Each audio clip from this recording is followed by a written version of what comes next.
Добро вечер, почитувани гледачи. Јас сум Драган Милосаљевиќ, а вие следите емисијата Заспи ако можеш на Алфа телевизија, последна за оваа работна недела. Вечерва мој гостин е мојот колега, долгогодишен новинар и уредник, господинот Бранко Геровски. Добра вечер. Здраво. Геровски, би сакал да почнеме од општото, па да дојдеме до нешто по-конкретно. Вие бевте со мене и со Горан Момировски во студиото на Алфа, кога се одржуваа двата круга од изборите. И тогаш излеговте со една анализа која што повеќе или помалку ми се чини се потврди во овој период, но ајде да тргнеме од тој процес. Имаме веќе 10 дена влада, 11, не сум сигурен колку.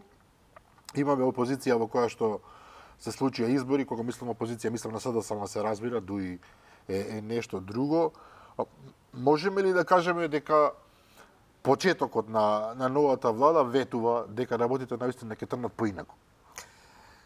Па да, можеме да го кажеме тоа, бидејќи се случуваат некои процеси кои се значени за Македонија. Македонија во овој момент е единствената земја во обкружувањето, можеби се исклучок на Србија, каде што нели Вучич влада е веќе подолго време со големо мнозинство. Македонија е единствената држава каде што која се движи кон политичка стабилност. Значи, во моментот имаме влада која поддржува огромно мнозинство пратеници во парламентот, скоро двотретинско, за малку двотретинско. Патем речено имавме и генерална проба на употреба на конституирање на двотретинско мнозинство за еден важен закон за органите на државната управа и така натаму.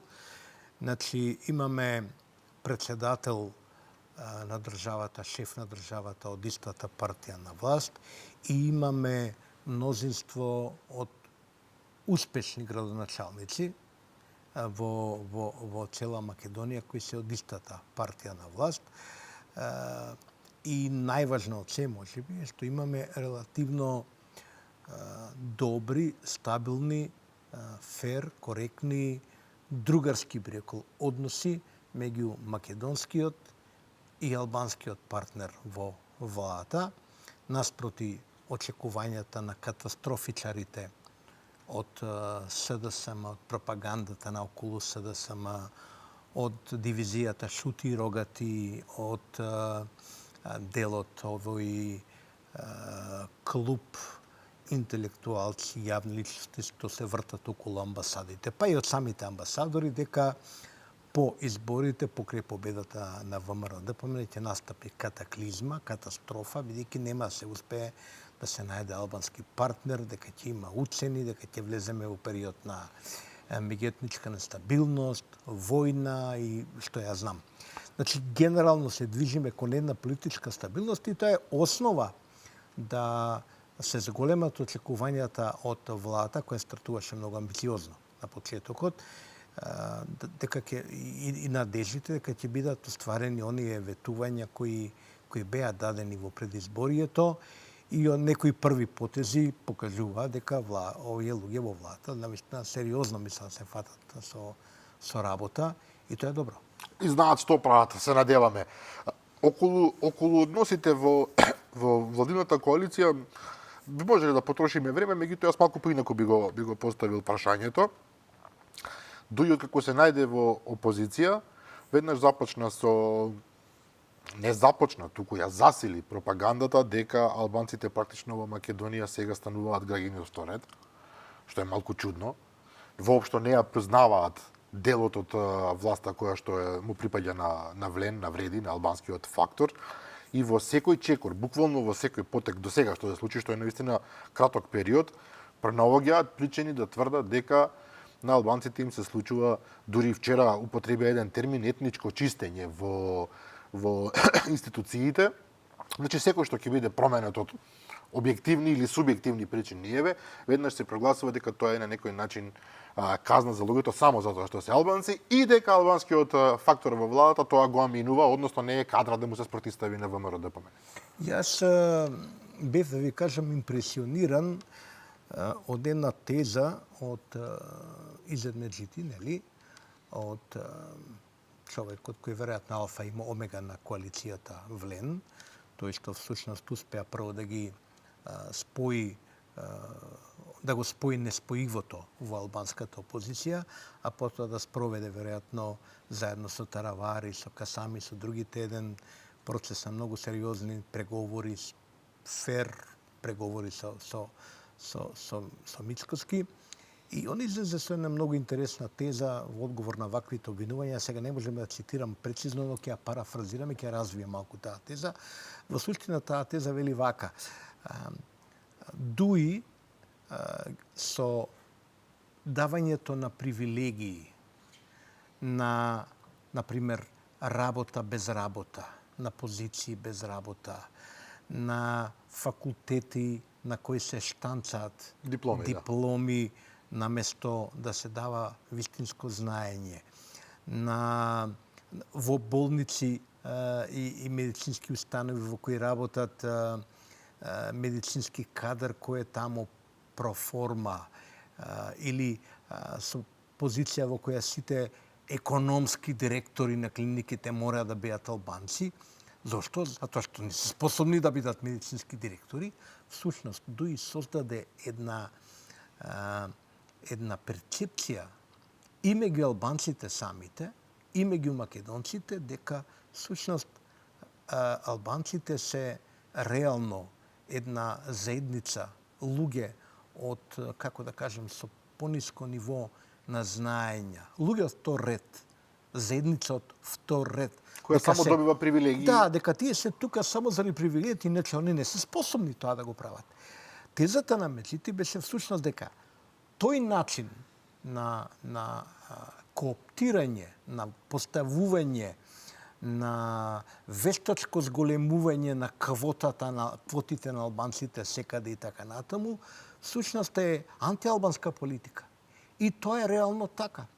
Затоа што, знаете како е, страшно е кога цела една генерација релативно млади луѓе, албанци, меѓу кои има способни, меѓу кои има луѓе кои заминуваат во Западна Европа, како и македонците, можеби повеќе од нив, и таму дефинитивно ги докажуваат своите способности, ти овде ги третираш како луѓе со посебни потреби, како работна сила со посебни потреби, како заедница со посебни потреби, со некои специјални потреби кои ги задоволуваш и тогаш они се срекни и велат ние сме успешни.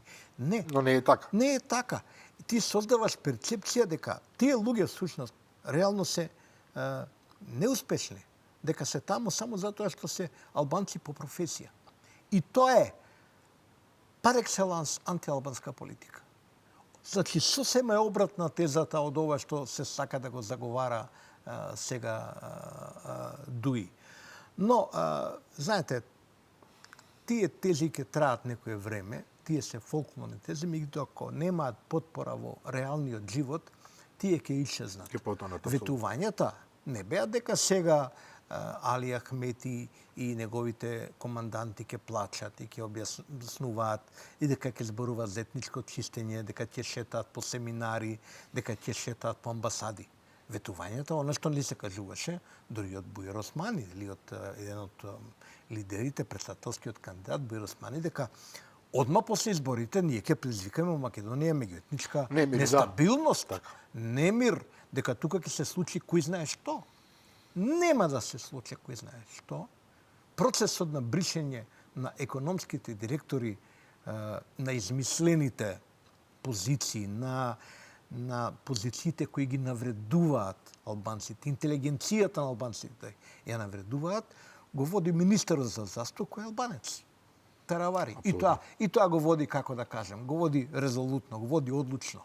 И утре може би сигурно ќе имаме на некои клиники директори, единствен директор албанец, бре директор да биде на клиника. Тој ќе знае што прави, има целосна одговорност, да. Па тој ќе биде, нема да биде економ.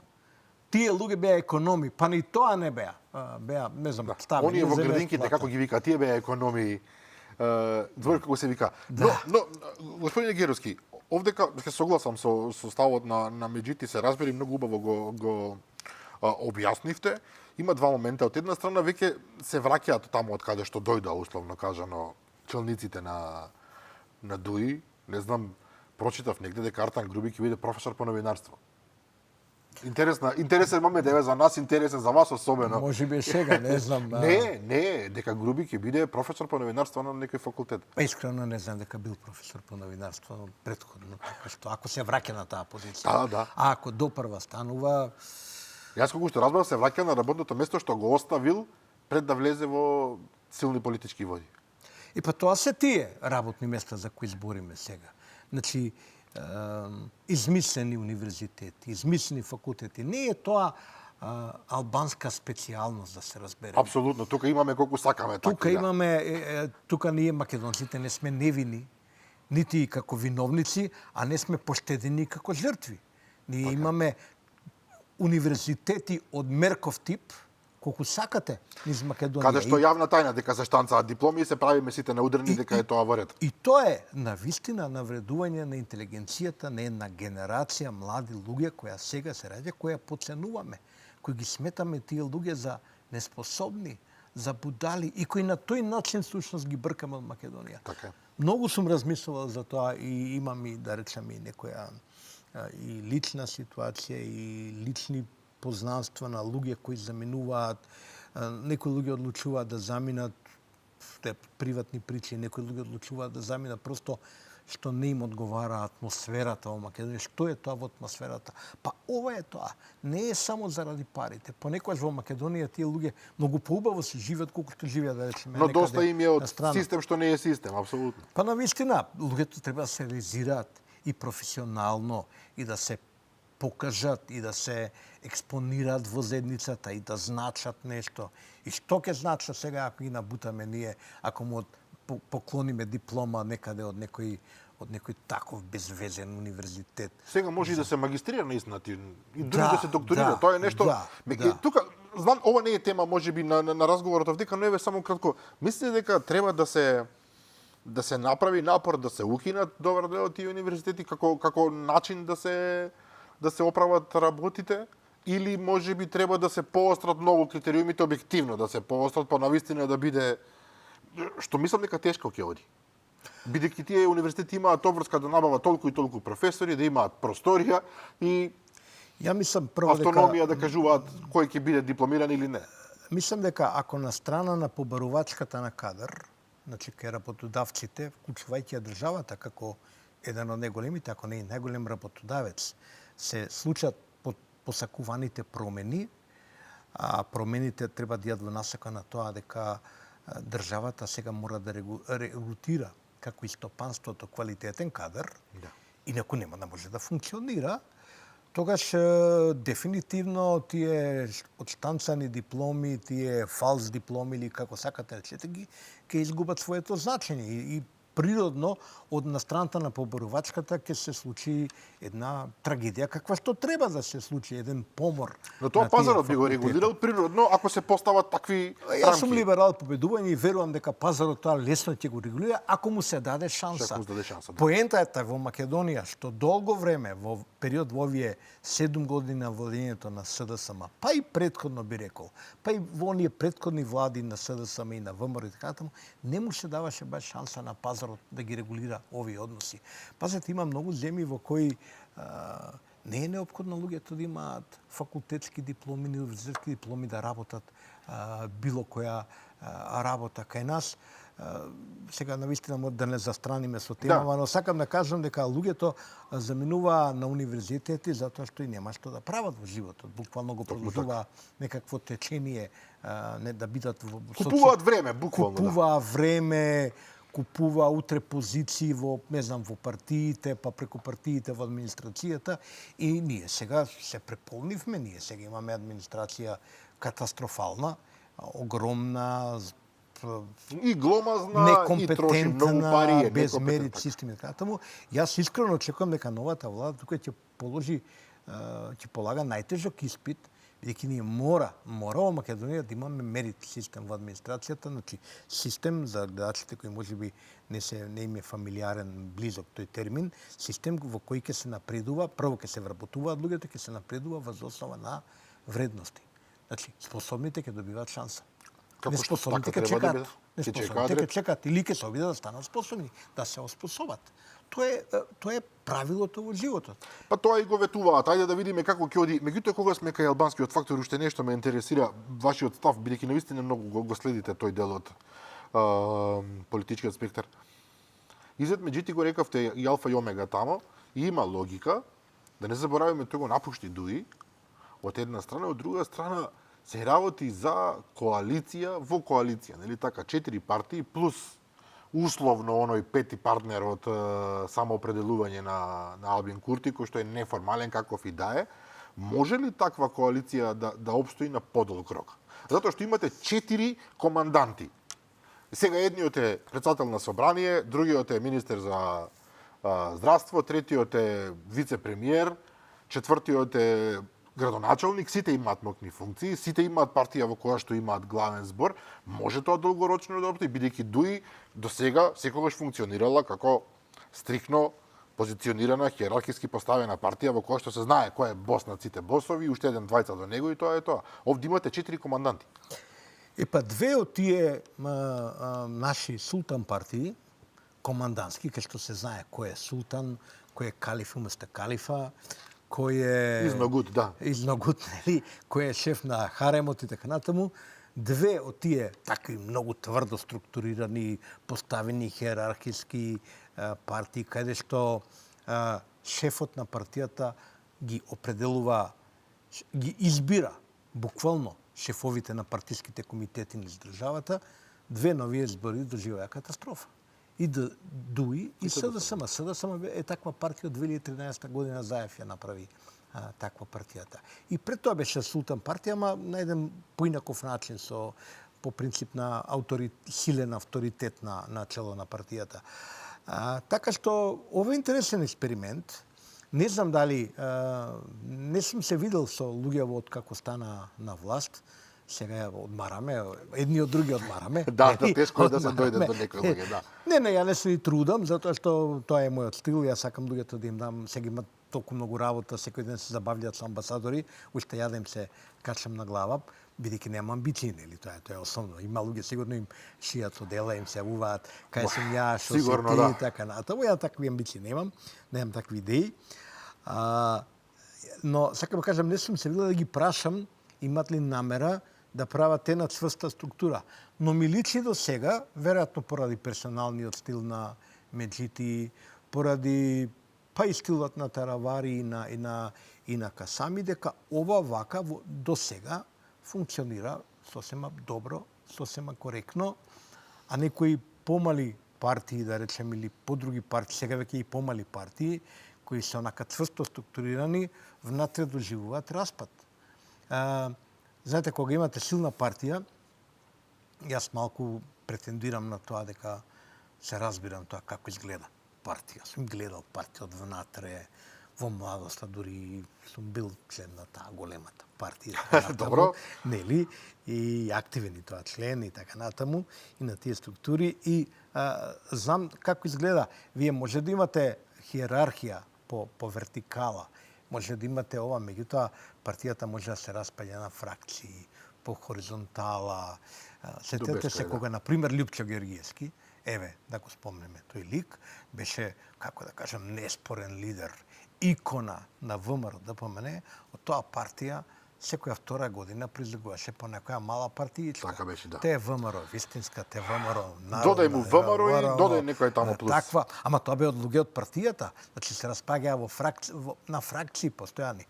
Нешто слично им се случи на социјалдемократите, се издвои на нова социјалдемократска партија, па не знам, сега некои спекулира дека таму има ликови кои ќе прават можеби пак некоја партија и така натаму, не знам.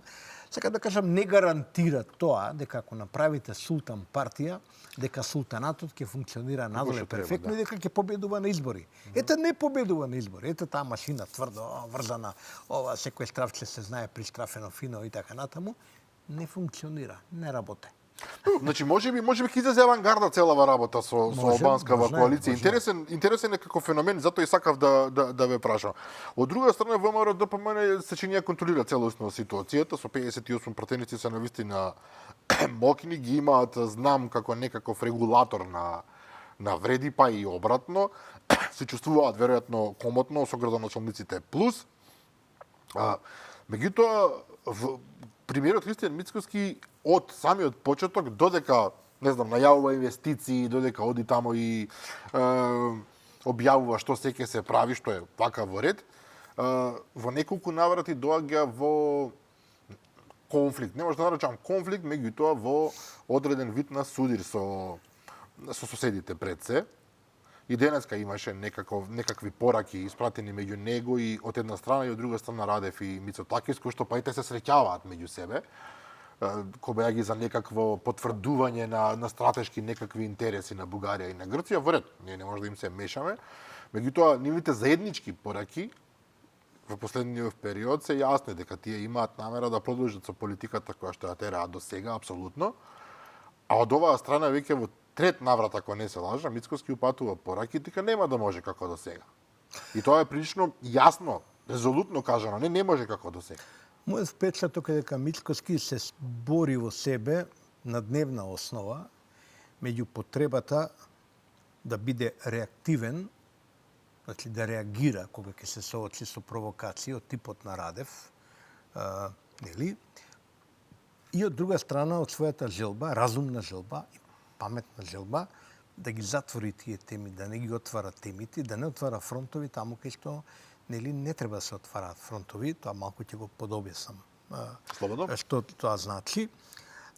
И во таа борба, како да кажам, во себе човек не може секогаш да ги одмолчи работите. Ја го разбирам тоа и мене ми доаѓа, нели, кога ќе каже некој, меѓутоа мораме да сватиме две работи. Прво, дека во Бугарија Радев, пилотот, рускиот пилот Радев, кој е перцепиран и во западната политичка хемисфера како Путинов човек, нели? Не е фактор кој одлучувачки фактор за тоа што ќе се случува во Европската унија со Македонија, зборувам за Радев. Тој е председател на државата, кој нема добра репутација. И можеби не треба на секоја провокација на Радев да се реагира. Можеби и медиумите малку треба да гледаме на тие со поинакви очи, ја понекогаш се лутам и на моите колеги од Плусив кога се палат под секоја изјава на Радев, ајде ја стават.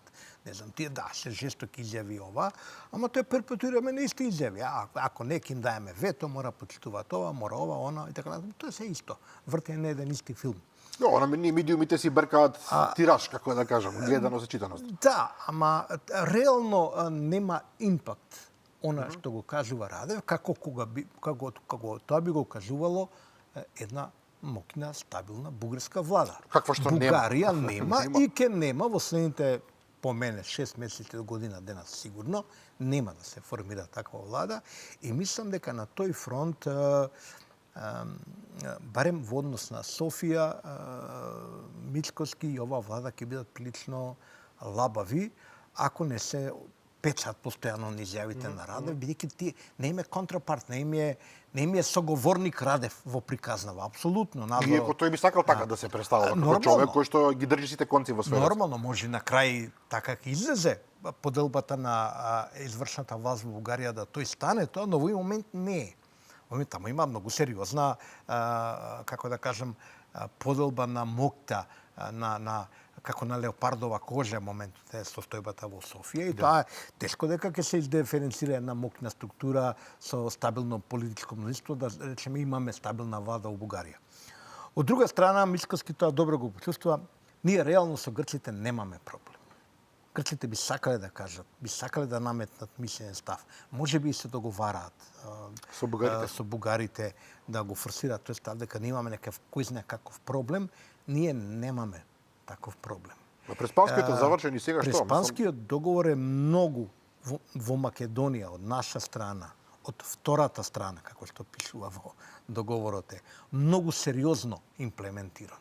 И ја кога разговарам со дипломатите, им го јасам, ама вие не зборувате Северна Македонија. Чекај, во мојот джеп во овој момент можам да извадам 5 документи во кои јас сум идентификуван како граѓанин на државјанин на Северна Македонија. Имам личен карт, имам возачка дозвола, имам сообраќајна дозвола, Пасош. имам пасош, имам не знам што. Дел од документите ги носиме постојано со себе за да идентификуваме. Дел од нив ги вадиме постојано влегуваме, пазете, на кој знае колку апликации, еве, во неформалната комуникација, надзор од службената комуникација, купувате винетка во Бугарија, пишувате Северна Македонија. Ставате на некоја апликација на интернет, не ти дава друга опција освен Северна Македонија, не кликаме. Значи, ние на мал милион начини веќе сме во комуникацијата Северна Македонија. Но Грција бара проблем сега, тоа е реалноста. Чудно, ама еве. Они барат проблем, они почнаа со поради партиските избори, нели, овие што беа европските избори. Очекувавме да слекне таа работа. Добро, знаете како, да се биде грк исто така е професија, нели? Тоа е национализмот кога ќе трне тој воз знае да биде жесток, но владата треба и мислам дека тоа ќе го прави оваа влада, посебно што на чел на дипломатијата имаме млад кадар како Муцунски, Разумен Разбелив, ние ќе седнеме и ќе разговараме со луѓето. Извинете, ама тоа што нашите премиерот, председателката, министрите нема како папагали во секоја прилика да зборат Северна Македонија, тоа не е кршење на Преспанскиот договор. И бидејќи точно се знае според Преспанскиот договор, не кријам, пак ќе кажам, еве и за гледачите, знам дека не им се допаѓа многу. Тоа сум поддржувач на Преспанскиот договор и тврдам и докажувам тоа со факти, со текстот на договорот, дека името Република Северна Македонија е име за ерга омнес службена употреба. Таму пишува во членот 3.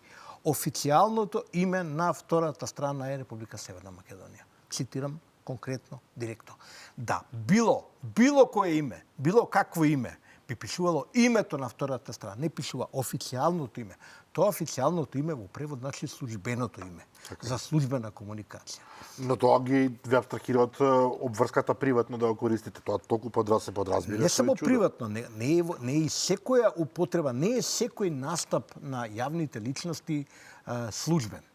Председателот на Америка, Џо Бајден, настапува секојдневно. Сега во задње време има нели проблеми со настапите, немој да е најдобро, но да се вратиме година-две претходно и во секој настап тој него изговара официјалното име на таа држава која е United States of America. Понекогаш вели Америка, понекогаш вели United States, понекогаш вели US, во официјални настапи, во официјални разговори.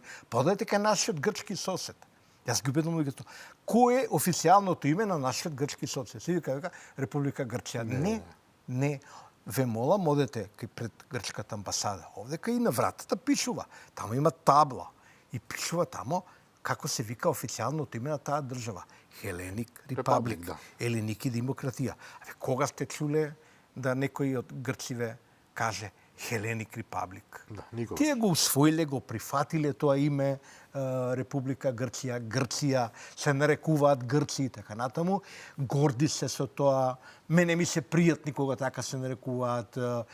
Не би ми пречело се нарекуваат и Елини. Општо тоа не е прашање за кое треба да се дебатира. И сега оваа драма се направи. Малку ја прават грците, ја прават тука локалните дипломати, малку ја прави бирократијата во Брисел. Мене ми јасно, ке се преживее, или што вели Мицкоски, ке го затвориме тоа прашање. Јас мислам дека тоа прашање ке се затвори, бидејќи аргументите во поглед на имплементацијата на Преспанскиот договор дефинитивно се на македонска страна. Ние направивме хаос во државата, ние направи претходната власт. Буквален хаос со личните документи, со табличките, со институциите, со промена на имињата. Јас скоро ги интервјуирав кандидатите, тројца од четворицата кандидати за председател на СДСМ, тројца што изгубија, победников не дојде во мојот интервју, па не имаше некоја секирација веројатно која ќе му остане, се разбира натаму. И тој да ги праша, ве молам, според Преспанскиот договор, и сакам тоа јавно се знае, пишува вака во Преспанскиот договор. Приватни ентитети кои добиваат државни пари, државни фондови, а ако имаат во своето име Македонија, треба да се смени. Како и државните ентитети, нели, ние веќе немаме Македонска опера и балет, се вика Национална опера и балет. Македонската информативна агенција, МИА, не се вика веќе така. Се вика Медиумска информативна агенција. Леле, колку е тоа глупаво име, а поглупаво не може да биде, ама така се вика. Веќе нема Македонска. СДСМ е партија која, како и сите други партии, добива пари од државата за кампања за изборите. И ние степаме, нели, ми думаме да земеме делото и колач, со СДСМ. Барем мен не ми успева, нели, на некои други му успевам, Боже мој, но они добиваат пари. Според законот, они не се државна партија, нели, некогаш биле државотворна, сега не се, но не се државна партија, не се формирана државата, значи се приватен ентитет, примаат пари од државата, молим лепо, името Македонија треба да го бришат од... Но Славјанка Петровска тогаш рече тоа не доаѓа во предвид. И не само Славјанка, го кажа и Деспотовски, го кажа и Бајдески, сите тројца го изјавија ке мене, ние, дори Деспотовски, свесно ќе го кршиме Преспанскиот договор, имаме простор за тоа. Имаме простор, меѓутоа 7 години не отровте буквално сите со Северна Македонија во се живо и диво. Не утепа, навистина. Пазете, Зоран Заев оди во Атина на славје на Преспанскиот договор, на некоја пазете, на приватна журка, јас го нареков, односно тоа е приватен настан, што го формира две приватни фондации го организираат. Неговата и на Ципрас. И кажува таму една фраза, вели, македонскиот воздушен простор, и таа го поправи, го поправи Северна Македонија, се поправа. Човече, што се поправа? Страшно беше тоа да се гледа, да. Што се поправа? Зошто? Затоа што експлицитно во Преспанскиот договор пишува дека е слободна употребата на придавката фраза, меѓу другото експлицитно запишено за опис на територија. Па сега, ако ништо друго, воздушниот простор на земја дел од нејзината територија. Таму не треба ни да толкуваш, туку ти е запишено дека мој слободно кажеш така и овој Нобеловецов несуден, значи овој што е авторот, тој што го направи Преспанскиот договор, всушност не го знае. Или не го знае, или се прави дека не го знае, го прифаќа како кутре прифаќа да го поправа таму на сена. Затоа можеби треба малку новата влада не да го репреговара Преспанскиот договор, не да го троши својот капитал за промена на нешто што е веќе дел од нашиот домашен правен поредок. Тоа е дел више од уставот. Но, ајде да го прочитаме малку подобро. Можеби не е се така како што папагаливе од СДСМ на времето го разбира и го толкуваат договорот. Па се обидуваат да смислат северно-македонци име за нација, па северно-македонски како придавка, па да се обидуваат дури промовира идеја, дури и химната да смеат, бидејќи химната се спомнува за нивна жал. Македонија, а не Северна Македонија.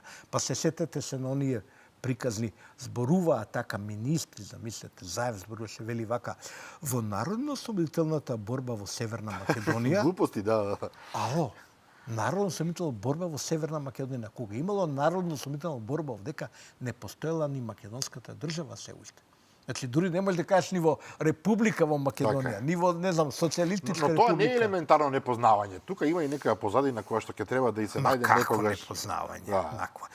Јас не сум спремен никому, најмалку не еден премиер на една држава, макар бил премиер со, нели, кој, како рече, четврток и петок имал само по 3 часа, нели, што му фали? Се му фали, ама него он ми сека не му фали. Макар и таков премиер, не му дозволувам да се вади на блажено незнаење. Извини, ти си премиер. Ако не знаеш, ќе си купи знаење. Ќе си најде советници. Као што си купуваш водоводжија. Викаш водоводжија, ако не знаеш да ја поприеш 6 минути, иначе дома ќе биде поплава. И не им го прифаќам тоа. Се разбира дека имало план.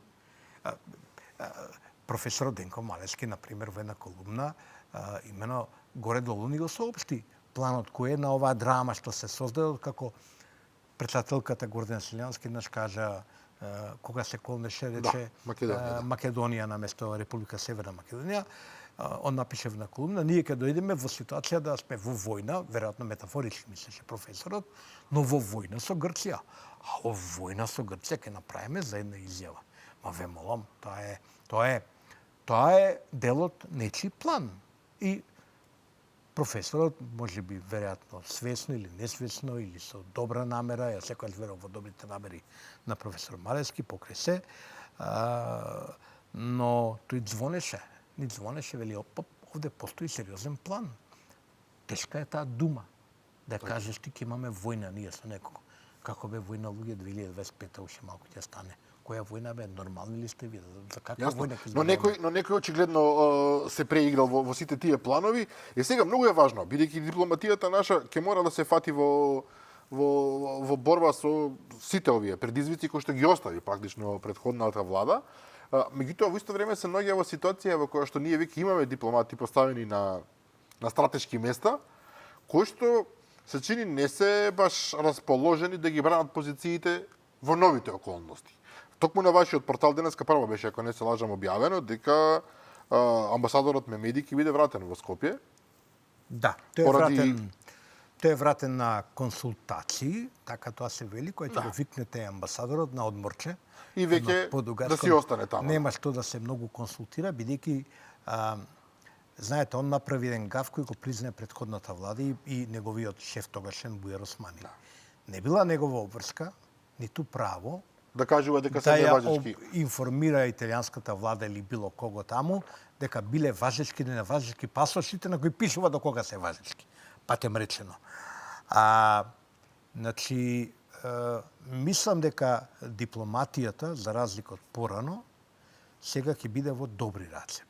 Не затоа што сакам да кажам дека Типчо Муцунски ќе биде идниот Нобеловец, значи доста ни од тие приказни дигање на луѓето во небеса, или дека ќе биде кој знае што утре, нели, амбициите на Бујар Османи, дека ќе биде, не знам, на шеф на опција. Како рече, председател на половина свет, така нешто. На половина свет, не заради тоа.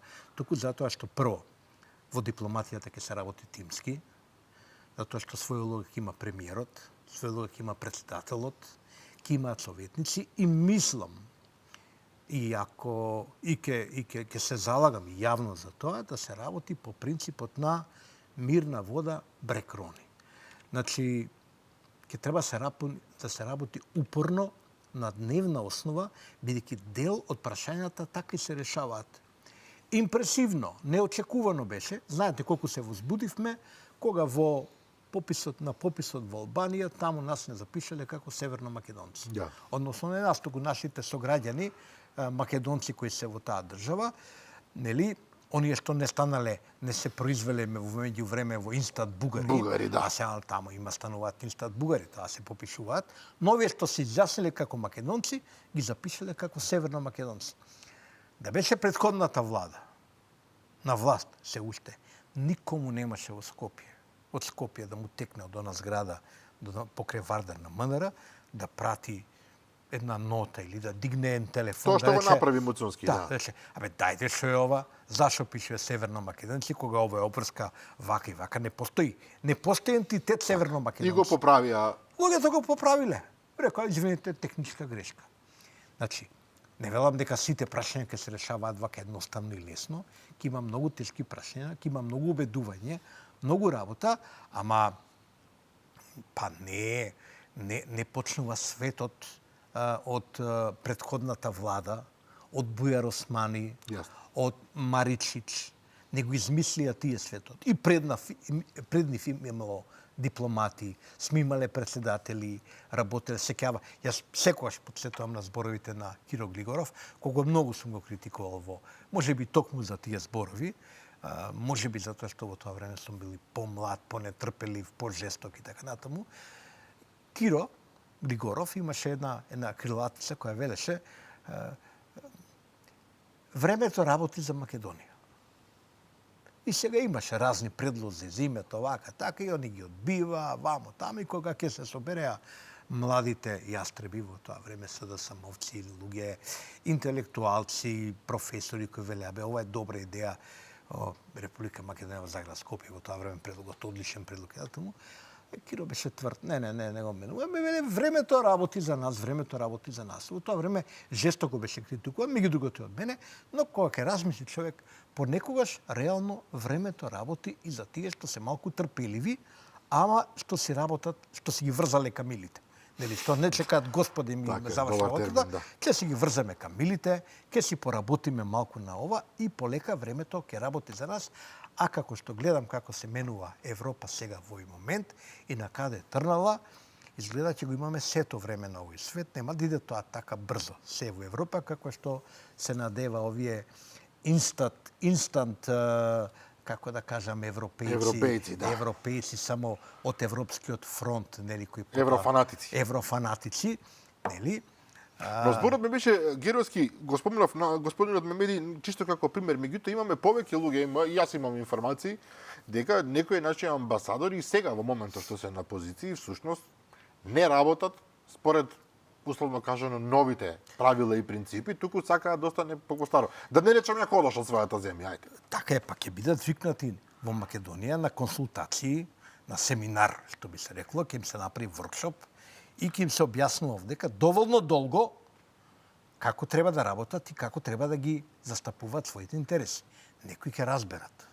Така. За некои ќе може би бидат потребно да се потрошат 5-10 години.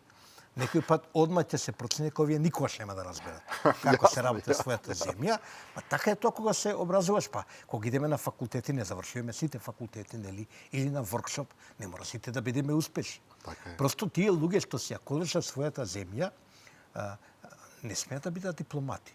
Па имено. Дури кога и дипломатијата води, можеби надворешната политика на една земја е целосно погрешна, неговата задача е да ги спроведува директивите кои му доаѓаат од центарот од Скопје. Толку гумина се жени дека не го сватиле убаво, иако се долги години во таа работа. Значи така стојат работите едноставно. Они не се наивни, барем најголемиот дел не се воопшто наивни. Просто на многу луѓе, значи на македонски дипломати кои се во странство.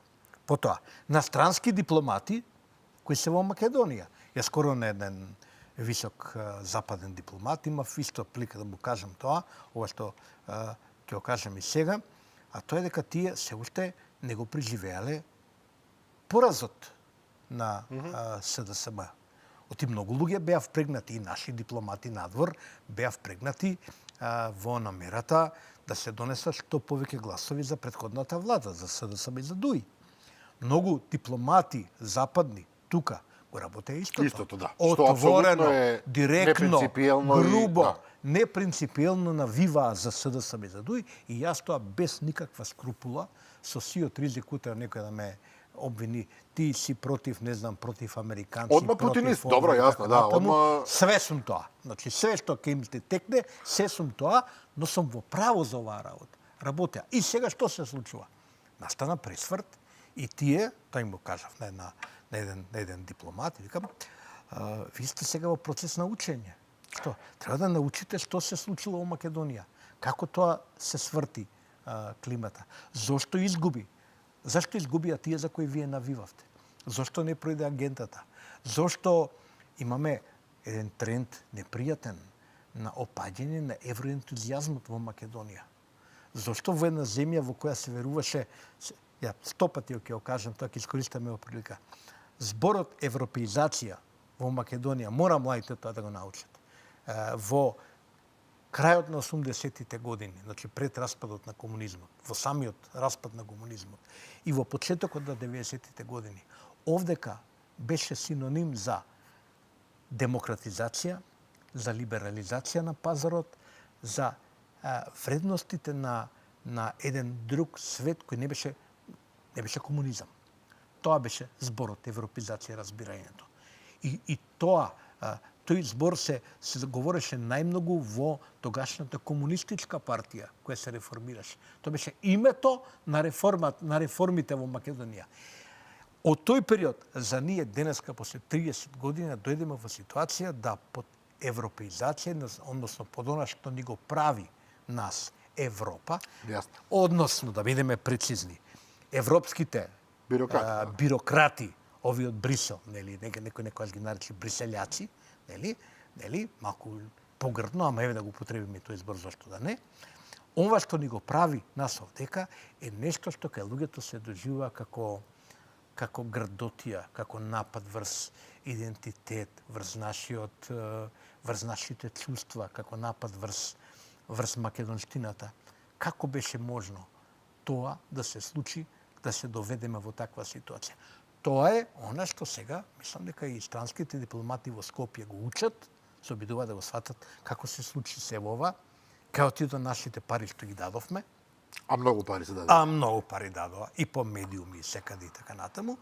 И тоа го учат и нашите дипломати веројатно во странството. А сега Весел Мемеди ќе го учи. Прв ќе го види, да. Меѓутоа интересен момент е дека еве и сега мицковски премиерот реагира, дури прилично силно би рекол дека стана пракса амбасадорите да се мешаат во ватрешни работи кај нас, а конкретно тоа се асоцира на ова со измените во судството, со укинувањето, условно кажано, со намерата да се укинат оние судски совети и обвинителски совет, бидејќи на вистина и господинот не Ричард Гир, туку Девид Гир,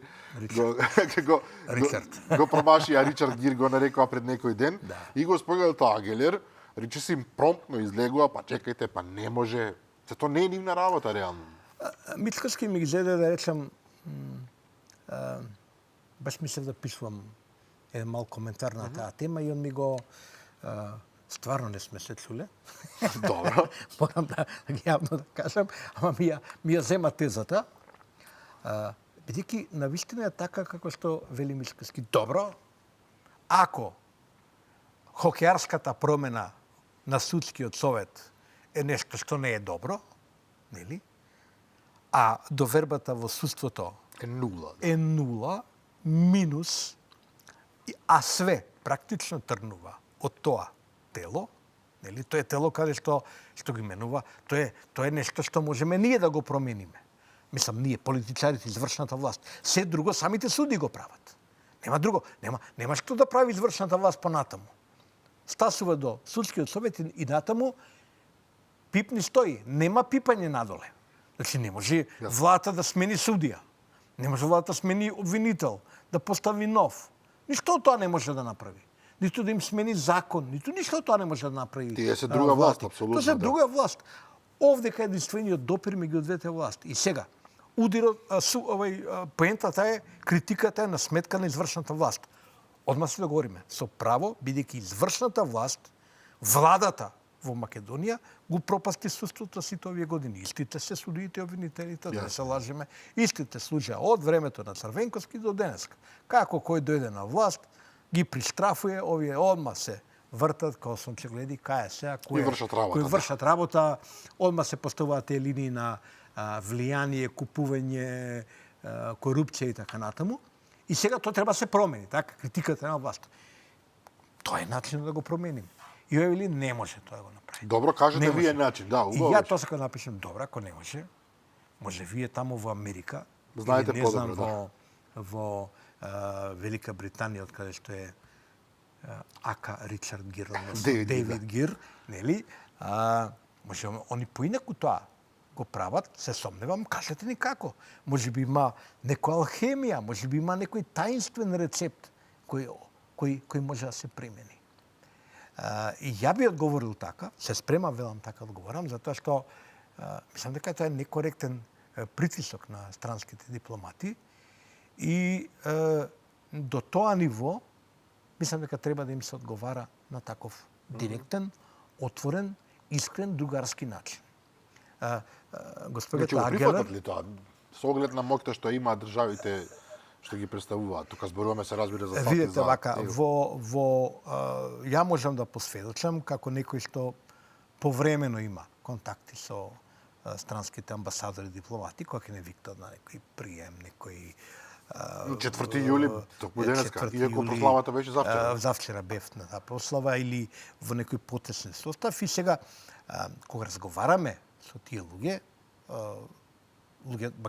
гледачи треба да знаат дека тие постојано ни кажуваат дека не третираат и не разбираат како пријатели, како другари.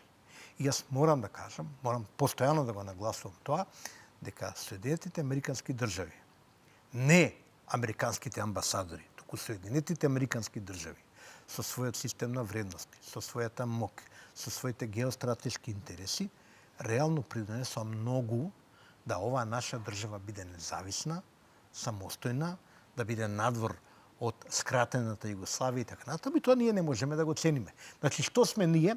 Ние сме пријатели, другари. Пријатели и другари меѓу себе треба да разговараат отворено, другарски. Но тоа мора да биде двонасочно. Двонасочно и јавно. Сега, ние не можеме другата страна, нели, да ја натераме со сила да биде другарски, пријателски настроена кон нас, иако не шкадат зборови на истакнување на пријателство. Например, госпојката Агле рече, Америка е ваква силна држава затоа што има стратешки пријатели како Македонија. Ми ептен придонесуваме за силата на Америка. Но добро, фино се слушне тоа, нели? Тоа е еден пристоен речник, убав речник, културен речник. Се, ако сме пријатели, баре малку почитувате го тоа што вика, еле сме другари, викаат во Струмица, нели? Ако сме другари, ти ќе ми кажеш, ама ја ќе ти кажам. Како стојат работите? Работите стојат вака. Ние имаме намера вака да ги решиме работите и на крајот на криштата амбасадорите се важни, но сепак тие не се што го избираат власта во една држава, се види тоа на изборите. Тие навива за една структура, а победи убедливо друга. Народот се избра друга структура. Сега тие што се на власт имаат право да владеат, дури се на власт.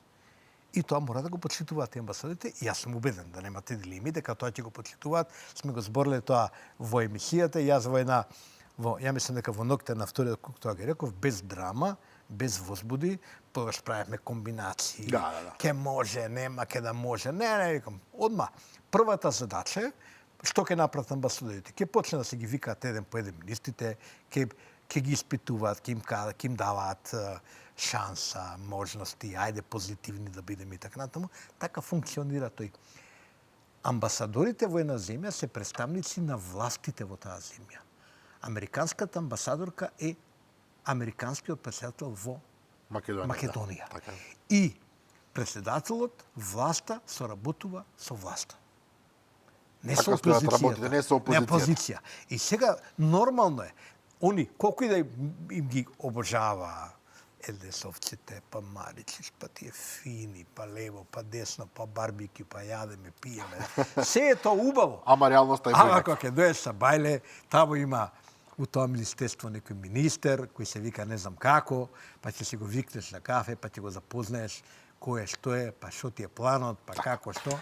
Доаѓаме сосема до крајот на емисијата, може ли кратко бидејќи го спомнав тебе, Маричич побарал апанажа, нема човек од работа, за разлика од Груби кој што е професор по новинарство или не знам Османи се вратил на клиника нормално, тоа е успешен доктор ако не се лажа, меѓутоа Маричич нема работа човекот.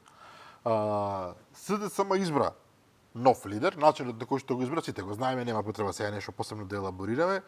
Меѓутоа вие сте навистина жесток критичар на сите политики што ги тераше СДСМ овие години.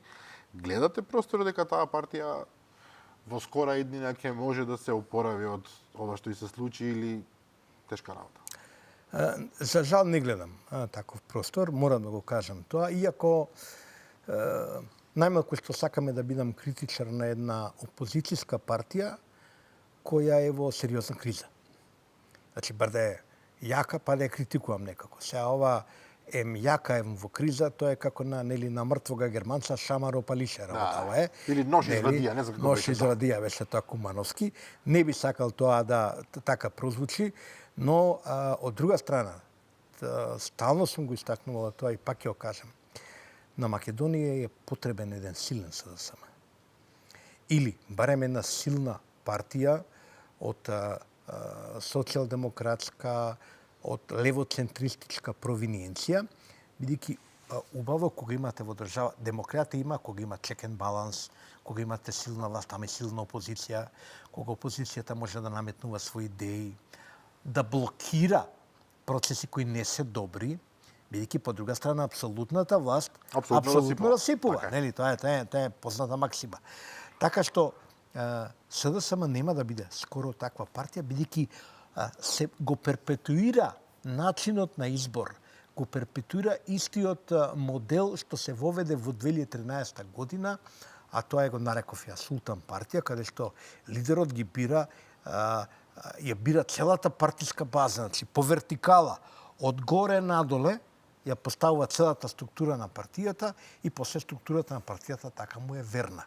Да, ама тоа не победува на избори.